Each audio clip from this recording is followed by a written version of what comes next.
Anna, welcome to Memory Lane. So, how are you doing? I'm well, thank you. Are you sure you don't want some popcorn? I'm gonna eat an ice cream sandwich later, I think. So we're here, just hanging out. It's really late at night. It's really cold outside. It's the winter. Well, this is the first episode of Memory Lane. So what we do is, in this show, I will take my guests down memory lane. We're going to do an exercise that I used to do when I taught acting classes called emotional recall. And so what I want you to do is close your eyes. Take a very deep breath. And I just want you to think of a memory. Think back into your life. Think back to a memory, an event that anytime you think of it, immediately it evokes emotion. It can be positive emotion, it can be negative emotion, but that type of memory that is still so alive within you that you feel like you are there once again. So, a couple years ago, I was Muslim, and the memory I'm going to share is actually the day that I took my Shahada, which in Arabic means declaration of faith, to convert to the religion. I had been studying the religion for several months by that point, maybe for 2 months. And that day, actually, it was a very snowy day. I was to give a presentation in my comparative religion, or my religious philosophy class, my Asian religions class on Islam, and I chose prayer, specifically because I was interested in Islam by that point. And I had my close friend, her brother, come in to help me with the presentation. And I remember it was in like December 5th or 6th, 2008, and it was around 12:30 in the afternoon the class started, and I was scheduled to give my presentation. And that day was very nerve-wracking for me because I knew that my life would possibly, at that point, I thought it would change forever. So I remember going to class really nervous, really scary, and really scared, and just when most of my friends did not know, I was like, could be the stupidest decision of my life, could be the best decision of my life. This is risky. I don't know what I'm doing. And so I believe I said something like what was it? La ilaha illallah Muhammadur Rasulullah, which means there's only one God but God, and Muhammad is his prophet, which is the testimony of faith. And so I said it, and immediately all these women surrounded me, and the imam was like takbir, which freaked me out because I had no idea what Arabic was. I thought he was like condemning me. Takbir, of course, means it's to encourage the believers to say God is great. So it's Allahu Akbar. So they say it 3 times during moments of celebration. You say takbir, and people are supposed to respond Allahu Akbar 3 times. And so all the men said it, and then my friend, all these women come close to me, start hugging me. My friend's off to the side. She bursts into tears. I'm not crying because I'm into shock and sports. So I'm like, oh my god, what did I do? And everyone's hugging me and saying congratulations, you'll never regret this. And there were a few aunties, older women, who immediately admonished my friend because she did not tell them I was converting, and they were like telling her they could have bought me scarves, they could have bought me all these different things. So immediately one of these women gave me her prayer beads, and she put it in my hand. It was a very sweet gesture. I remember being very thankful, and it was very interesting, the feeling, because I felt like I belonged into the community, but I also knew that I was going to detach myself from my old community, my other friends, because the decision, obviously, Islam is considered a foreign religion, and it's very unknown, and a lot of people I didn't tell the fact that I was going to convert, I was even considering it. And it was just a very emotional day. I didn't cry, but I was very nervous because, I had to adapt to this religion. I had to, I was this foreigner. I was an American. I was not part of any predominant Muslim group that you would associate with. I was a South Asian, Indian, Pakistani, Bangladeshi. I wasn't Malaysian. I wasn't Indonesian. I wasn't Arab. I wasn't African American. I wasn't really white. I was mixed. it was part Asian and part white, and that made me very like a token Muslim, I guess. I mean, everyone was very proud of me, and people were always telling me, oh my gosh, I don't know any Muslims who are half Asian, half white.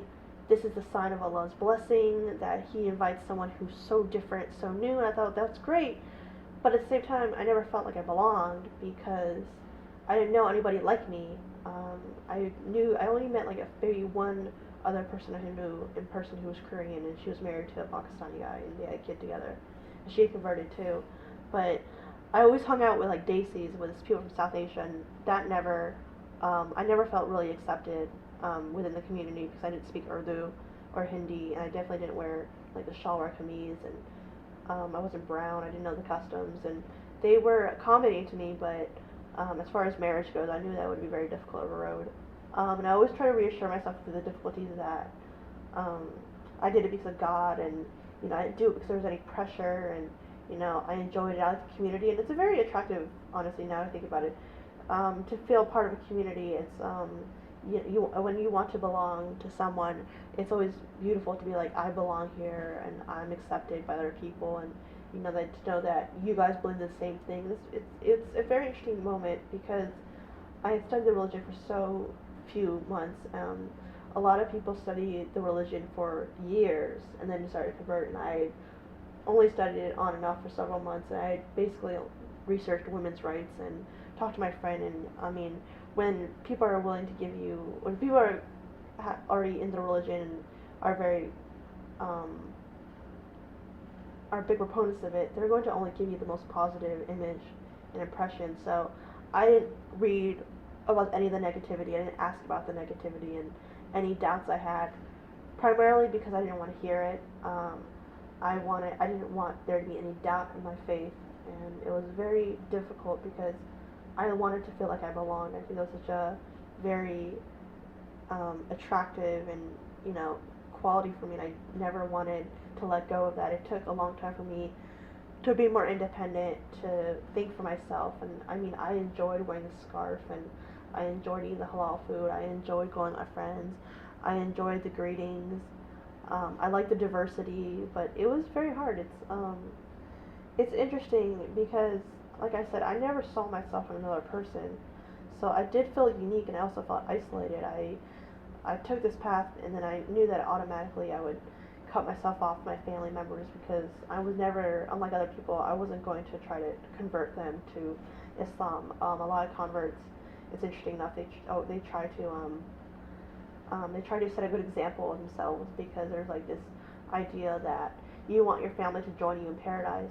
So I've read several stories where the person converts, and then 5 years later, or soon afterwards, their brother or their mother or their sister or their cousin, they all convert with them. So then it helps to have family. But when I was Muslim, I was the only Muslim in my family, so I was left with the burden to try to explain it to them. And I never wanted to convert my family because I never liked the idea that my family should believe the same thing I did. I never liked that in Islam of like, you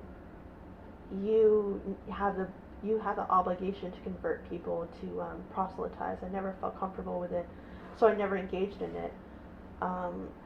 Perhaps that was like the one thing that was like that's impetus to my downfall, if you would consider it, is that I never wanted to impose my beliefs onto others, but I never felt that I liked the idea of freedom of religion, freedom of belief, and I felt like if they became Muslim, that's great. If they didn't become Muslim, that's great. I never endorsed the idea. I could not endorse the idea that my family was going to go to hell because they didn't believe what I believed, and I never felt comfortable with any Muslim who said that my family would go to hell or my friends would go to hell because I was Muslim and they weren't, or they didn't have the same belief system. I always believed what my father told me, which is that everyone has their own path to God or their own path to divine, and they each need to find it.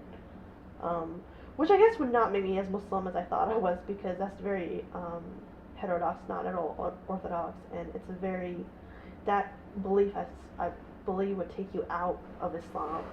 But I really didn't care because I was orthodox in a lot of ways. I wore the scarf, I ate halal food, I really didn't interact with, I didn't really interact with guys to the extent that I didn't date. Well, I did have guy friends, but I never, um, I never wanted to be. I want to be accepted, but I never want to be.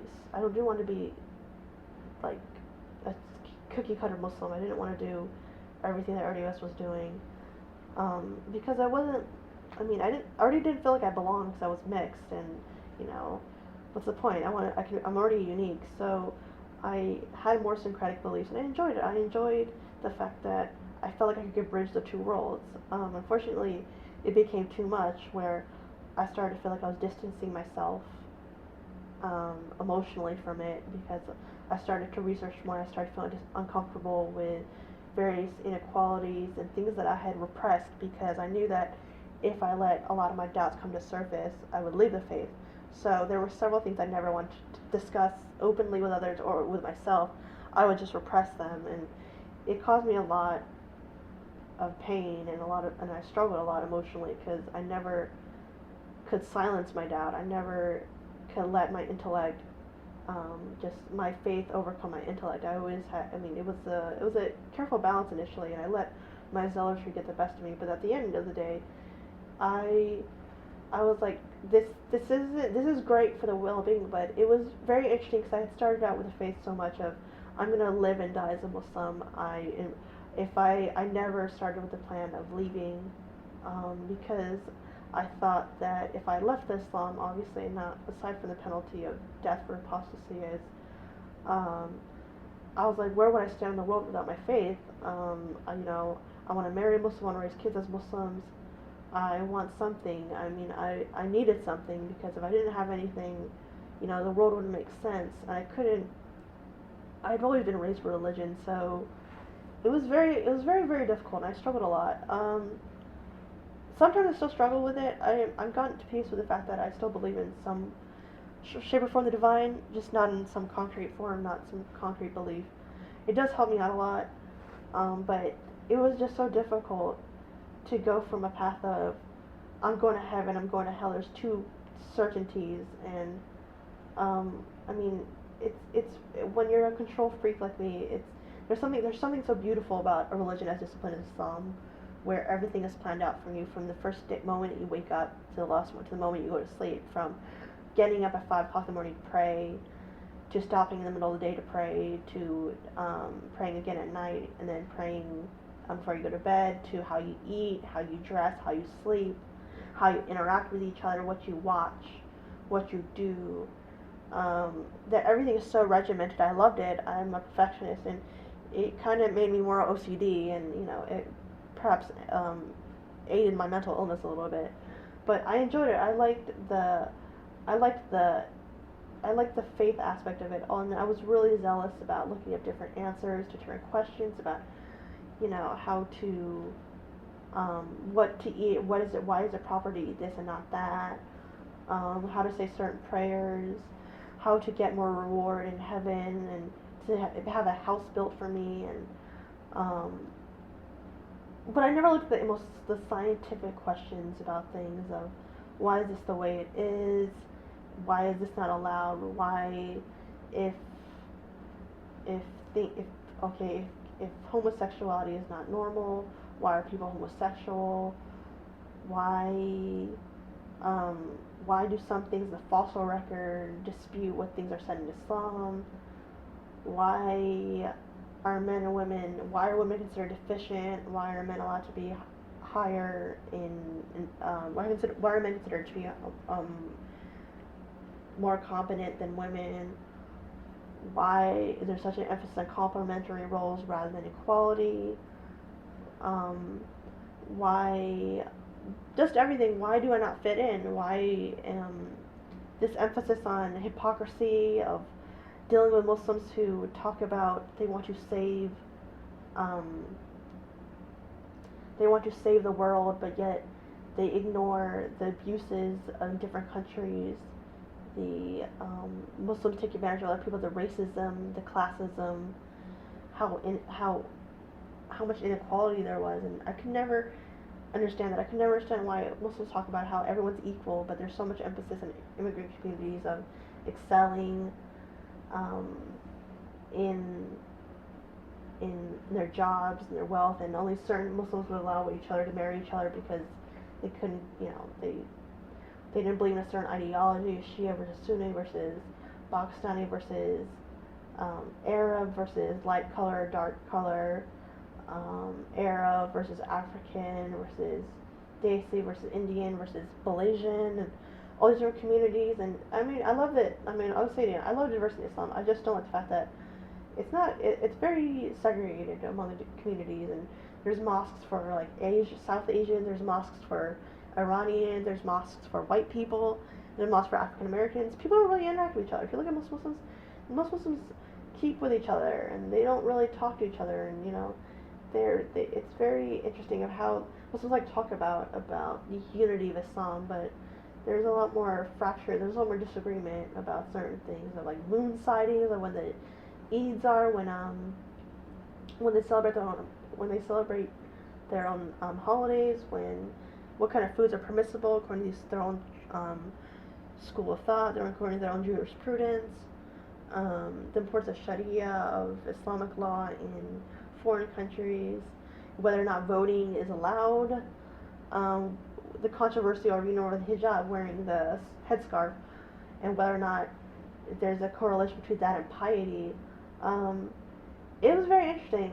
As a woman especially, I like the debate, but I always try to focus more on the religion, and it was a good experience for me. I will never regret going there, and it's very emotional. And I think about it now because it's affected my life so much. So even my actions now, it's developing some habits, but it was such. I mean, for the time being, I loved being part of the group.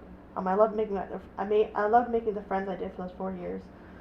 I think the only thing I possibly regret is the fact that I've had to lose a lot of those same friends because of the distance, and I know for a fact that those same friends who welcomed me so eagerly they wouldn't spit on me, but they would not want to associate with me because they assume that my distance from Islam is a bad influence and that I could trouble their faith. And to be honest, if you think that I could shake you from your faith, then your faith isn't that strong at all. If I can cause any seed of doubt, then you're already on a bad path.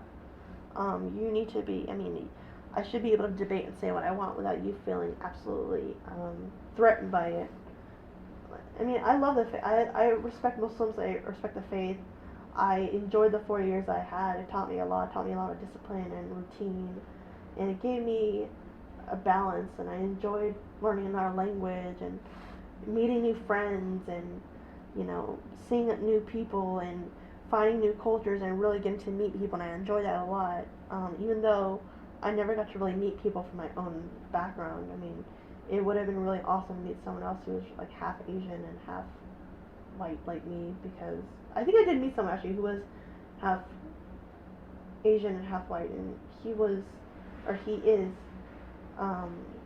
married, I believe, currently now to a woman from Palestine, and he speaks Arabic fluently, and they have a couple of kids together, like 5 kids together, like 5 boys. But I never, aside from him, I could never feel acceptance. I think it's so important. If you go to a religion, you do it for your own reasons. You should never do it because you don't feel you should never do it to get a sense of belonging, because that's not a good reason. It can be just as shallow as trying to marry for love. I mean, I thought I believed in the principles, but I mean, it was so interesting because I was so young and I didn't know what I was doing, and there's nothing more interesting than telling people that you converted to religion, because it automatically sparks a conversation, and I gained a lot of friends by telling people that I was a convert, and they were very interested in me, and I felt like a lot of them hung out with me a lot because I was this convert who knew a lot about Islam, maybe more than them, and embraced this faith that they grew up in. They found that so beautiful that I found this faith, and I knew what it was, and they could trust that I could appreciate it more. And, it felt great to have this sense of adoration from others. It was an ego boost, but it wasn't the best reason. But like I said, I don't regret it at all. I recommend that anyone who wants to convert to religion, that they research it very thoroughly, and they make sure that it's what's right for them, like at that moment, and then like 5, 10, 15, 20, 25, 30 years in the future. Because it is a very big decision. It should never be taken lightly. It's not like you're washing your clothes or buying a car. It's a decision that affects your life and your choices and everything. I never took it. Um, I never took it as something that was just silly. I was very serious about it. And When you left Islam, what did it feel like to lose that community? it hurt. I remember having friends respond to me and like ask me questions, and I would read kind of like the first sentence of what they would write to me on like my account, my like social media account, and but I would never, I don't think I read some of them, but some of the messages in my mailbox are not open because I refuse to read the content because I worry about feeling guilty, and then I know that I'm still kind of susceptible to if they want to flesh out my answer. I don't think I have a good answer, and I realized that Islam for me was a lot of peer pressure, not directly, but the idea of feeling like I want to belong into the community. So it was hard. I mean, I knew immediately before I left, or I had to start immediately building a new community because to lose that identity would be really difficult. I already had friends who knew me, who would stick by me if I were Muslim or if I were not Muslim. The people I knew who were Muslim, I know for a fact would not stick by me. People I knew that weren't Muslim, but who embraced me when I was Muslim, I knew they would stick by me when I would leave. So luckily I had a few people by my side already, and my family was most important. My family were far more relieved when I told them I left. They never asked me why I left. They just were surprised that I left at all, but they never asked me why I left. Whereas when I joined the religion, there were a lot of questions of why I became Muslim. When I left, it was more like, thankfully you left, because it was a very difficult decision because I changed how I dressed, I changed what I ate, I changed how I interacted with people, music, everything from music to pets to significant others. I was very isolated, and I isolated myself, because I felt like I had to because I was Muslim. I couldn't be the same person I was before. So, what was most important to me at the end when I left was my family and my few close friends.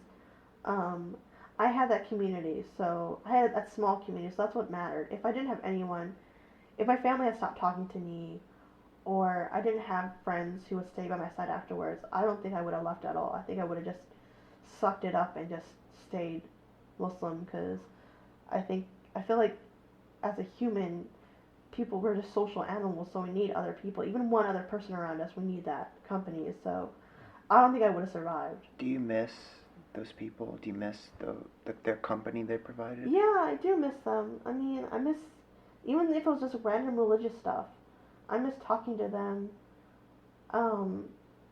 Even if it was very heavy in religion, at times, which, I mean, when I was really religious in the beginning, it was great. As I was like going ebbing and flowing in my religiosity, it became annoying to always talk about religion every other day and punctuate my vocabulary with random expressions of devotion, I guess, to God. But yeah, I mean, absolutely. I mean, there's this sense of community in Islam, and you sort of treat other as a family. You treat each other as a family member. So, it was nice. Like I had friends who were from like Kenya, like Senegal, Pakistan, India, Sudan, a few Americans, Turkish. They were all. I mean, it was a very diverse group, and I liked how they just treated me like I was Muslim. Like they were very sweet to me, very kind to me. Obviously, I mostly hung out with other women, so I did like that. I do think the difference now between now and back then is that most of my friends now are men, whereas back then most of my friends and the person I hung with the most was a woman, due to the social segregation. So I do miss the company of my female friends because I don't have that as much anymore. But I do think that, I mean, it wouldn't make sense for me, someone who's not as religious, to hang out with someone who's really religious because my lack of religiosity would bother them. and their religiosity would bother me. It would have nothing in common. It would be just a constant feeling of they were trying to pressure me to get back into religion, which is honestly what's expected. Usually, when someone leaves the faith, there's this idea that you as a Muslim have an obligation to have an intervention with them, have a meeting with them, with other people who know them, and try to encourage them to come back to the faith. And if they choose not to, then you leave them alone, or in the more conservative opinion, you're supposed to kill them. Which here in America, I don't think you can't do that legally. It's a very cliquish, the faith, and everyone's very connected with each other. Even like that's why they have like communal prayers, and everyone gets together to eat, and it's very family oriented, and that's why everyone calls each other brother or sister. And I like that. I like when people call me sister, because I like the fact that I felt like I was part of a family. I grew up, in an Asian country, and I like that it was very. The social structure was almost the same. Of everyone's related to each. Everyone there's a sense of familiarity and trust, and everyone's a family. Everyone's like your family member, and it was very sweet. I liked the hugs. I liked, seeing other people hijab, and being like, that's like me, and like going to different restaurants together, and then people would treat me with the same degree of respect they would treat my other friends who were hijabis, who were Muslim, whereas I knew that if I didn't have a scarf, I wasn't Muslim, I wouldn't be treated with the same degree of respect. I like I said, the one thing I liked about Muslim Islam was just this feeling of community. There's nothing greater than feeling like you belong with other people, and even if it's only two other people, to feel like you're part of this billion member family, it's very intoxicating, to be honest. Do you think that you would ever fall back into Islam? I worry, honestly, which is why I don't talk to my friends. Why does it worry you? Because what it did to me was that I had very archaic, very hateful views towards a lot of people, and I was very Explain. I started to almost endorse the idea that my family would go to hell because they were Muslim, and like my family, I feel like my family was trying to torture me because I would drink in front of me, like drink wine, and then I would have to clean it up. Oh God, forgive me that I'm like washing a wine glass. And that I would learn that my father would be cooking with alcohol, and I was like, I can't even eat without drink alcohol, much less even eat. And if it's mixed with alcohol, even if it's cooked off. That my family would be listening to Christmas music. That I would be celebrating Christmas, which was not allowed in Islam, according to some people. That my sister had a boyfriend of a different religion at that time, and he wasn't, Muslim, and she was dating, and my family's uncomfortable with wearing a scarf, and why is that? I would just get so frustrated because I felt like my family could not understand me, and I felt like I was so misunderstood. I mean, I endorsed a lot of ideas of like, well, I do have a menstrual period, so that's why I'm forgetful, and I'm forgetful, so my testimony, it makes sense that it's worth less than a man's. Well, men and women are created differently, so we don't deserve to be considered equal. Did you think that you were less than a man? Well, I endorse the idea that I didn't deserve equal rights because I can't believe I endorsed the idea that men and women are different, fundamentally different, and that women should stay at home and just take care of the family members because that's what they're most suited to. And I honestly, before I was thinking of getting married, I completely endorse the idea that women should stay at home. Women should be stay-at-home mothers. There's no other greater role than women to stay at home, and I wanted to just stay at home and homeschool my kids and be a devoted mother and wife. Did you have ambitions for other things, though? I have ambitions. Oh my gosh. Well, I wanted to get a master's in Islamic studies at like Harvard, but I didn't dream of really working. When I was getting more into my religious faith, I pretty much was set on becoming a stay-at-home wife and mother, getting married, having a few children, and then just staying at home. When you didn't get married, what did you think then? I was really frustrated. I was 21, and I was like, why can't I get married? I was still thinking that I was still going to school, but I don't think I ever gave up on the idea until I left Islam.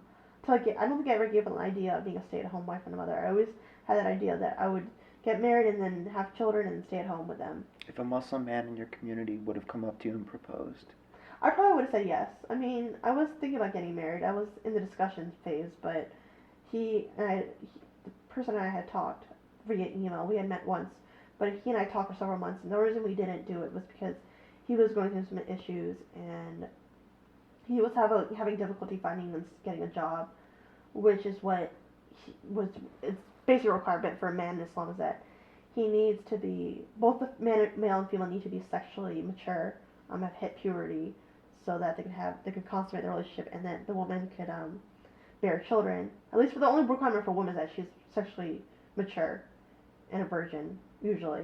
Well, she needs to just be sexually mature. For a man, he needs to be sexually mature and financially stable. He needs to be able to hold a job because his primary responsibility is earning money. if you had been approached and you were married, where would you be today in 2014? I probably would have several kids by now. How many? I don't know. It depends on what the guy would want. I probably would have no say in it. I probably would have some say in it. And it's encouraged Islam to have as many children as possible, or Muslims just to populate the world. It would be a lot harder for me due to Islamic law. I'm just glad I didn't. I'm glad that I got out of it when I did because I don't know. I wouldn't have been able to leave. I wouldn't have been. I mean, even when tell my friends that they're always like, "Good thing you avoided that bullet. Like your life would be. You wouldn't be able to leave. You wouldn't be. Would you have been trapped? Yeah, I mean, What would that have felt like? I don't know if I even would have had doubts. I mean, I think I was able to have doubts because I was hanging out with people that are not Muslim. That's why I forced myself to hang out with people not Muslim. If I just continued to hang out with Muslims, I don't think I would have had doubts. What was your most painful moment in your journey through Islam? Just I think, I think thinking that my family and friends were going to hell. It's really one of the most painful things to think about. I guess that's what makes me sad sometimes now. Sorry. It's what makes me sad now because I was like, well, when I was Muslim, like at least I knew where I was going after I die. Now I'm more like, well, I wonder what is going to happen when I die. And I think it's very attractive to like when you want to belong to religion to be like, I'm set for life. When I die, I'm going to heaven. But then you're like, when you don't have it, I mean, you have to be very content with dying and death and what that's going to hold for you. You can't. It's very attractive, but it was hard, having to think, actually be like, I'm Muslim, I'm going to heaven, and then being almost tortured with the idea that my family, my friends are not Muslim, or they don't have any specific faith, and they're going to hell, they're going to burn for the rest of their lives, like, they're going to burn, I'm never going to see them, and by the way, they're going to suffer for eternity, and that was just painful, because you don't want to think that someone is going to suffer because they didn't do anything wrong. They didn't murder anyone. It's just the difference in beliefs that's why they're going to suffer. It was very hard for me. I never liked to think about it because it just felt so unjust. The presumption that all men are heterosexual and they're all out to get me, and I was always felt with a guilty complex. I would talk to get men, and I would even my professors, and I would feel guilty. Or even a perverse sense of delight when I would even be alone with them because I would be like, that's not allowed in Islam. And it was nothing sexual, but I always viewed everything through the prism of sex, of sexualizing almost every encounter, even if it was nothing sexual, because that's how I was taught. I was taught that anytime you interact with the opposite sex, alone especially, you are inviting Satan with you. When a man and a woman are alone together, Satan is the third person present. This is weird. Oh my God, he shook my hand, and he touched me accidentally. Like I would always try to avoid touching people. I repressed myself a lot sexually, having to deal with people who would tell me that it's okay to lightly discipline a woman because as a man he has a right to do so. He's the head of the family. He is a Amir. He's a leader of his family. He has a right to do so, and if it's God, if I believe in Islam and this is God, why I have no right to question God. I am just a human, and I'm supposed to default to God's knowledge. Why are things the way they are? Because God said so, and I just should have. I mean, for the long time I just accepted it. Why is this the way it is? Because Allahu Alam. It's God's will. So, I never really use my logic or reasoning.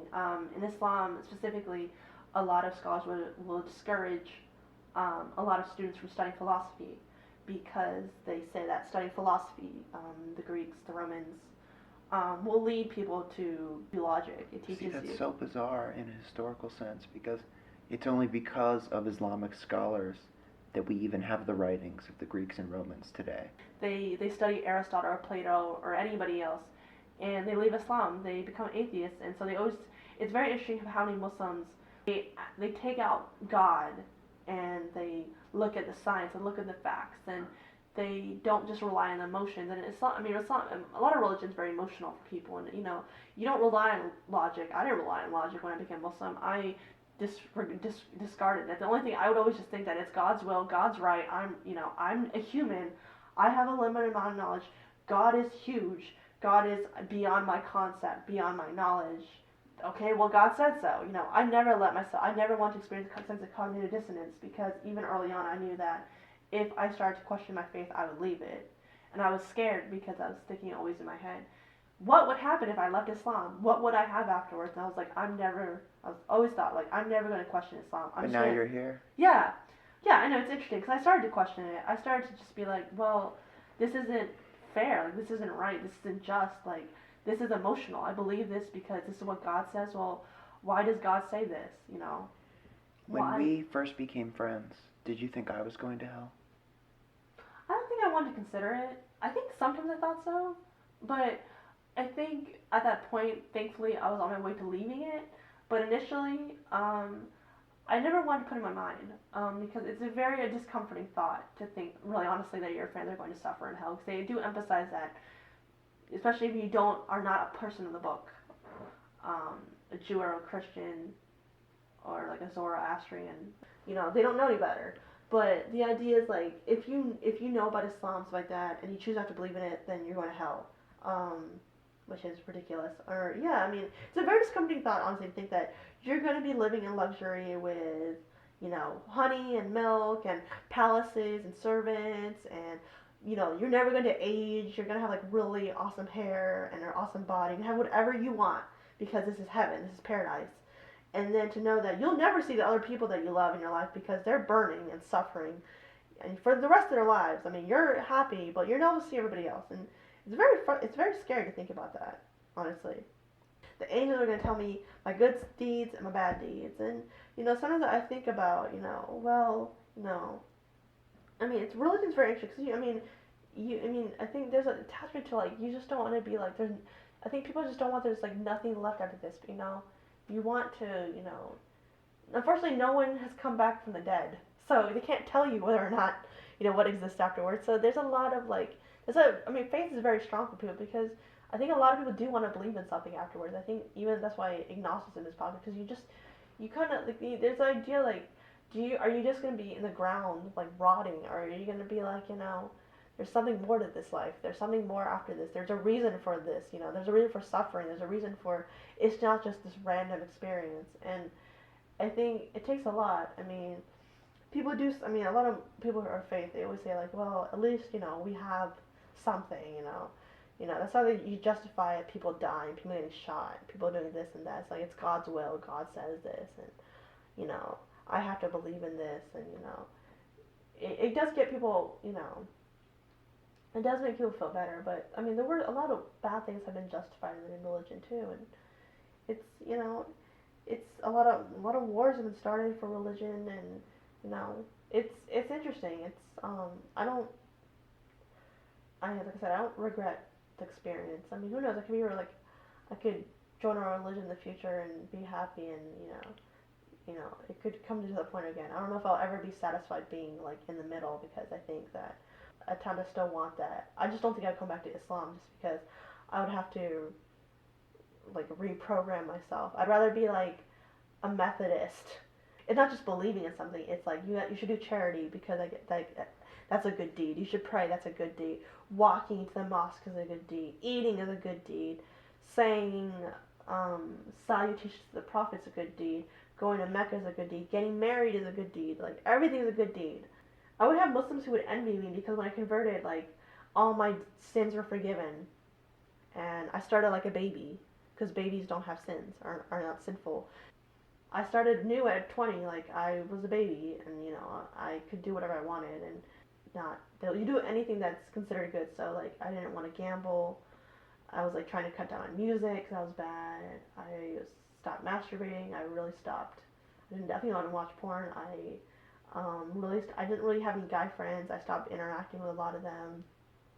I would pray. I'd wear hijab. I would cover my body. I would eat halal food.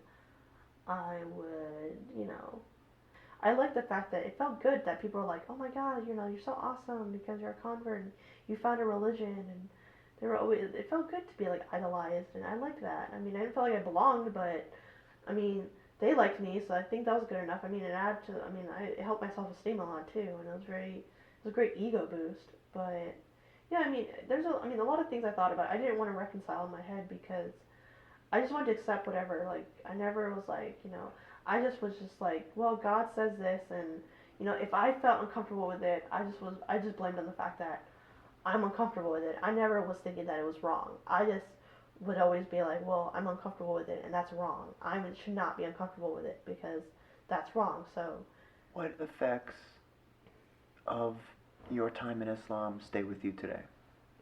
um, probably this desire to want to belong to something still stays with me. I mean, like I said, it's hard to feel like you don't belong to anything. Like, I'd rather be belonging to some sort of religious group in the future than not because it sucks. I miss community.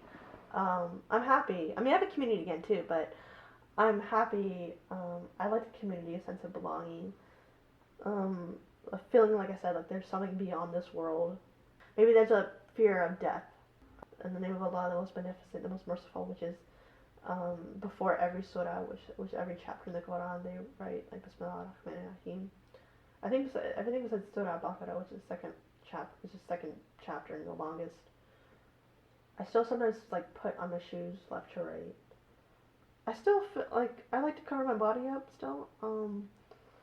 I think like feeling like sexually with guys, I'm still kind of like an infant, but I don't feel very grown up because like my first kiss really was when I was like 24, and was shortly when I left, and I kind of fooled around with someone, and then didn't really work out that way, and sometimes I'm always like, well, I can see why, that kind of experience. Sometimes I think a couple of days ago, it was like, well, I liked Islam because it forced me to control my emotions. Like, I never got attached to guys because I wasn't allowed to, because I wasn't supposed to fall in love until I'm married, and like I wasn't around guys enough to develop any attachments, and now that I'm not Muslim anymore, like I don't have that barrier. Whereas when I was religious, everything was controlled, including my sexuality and my feelings. So I never really felt like I got hurt because I blocked it off so much. So I socially acclimated myself to being around men because I wasn't around guys for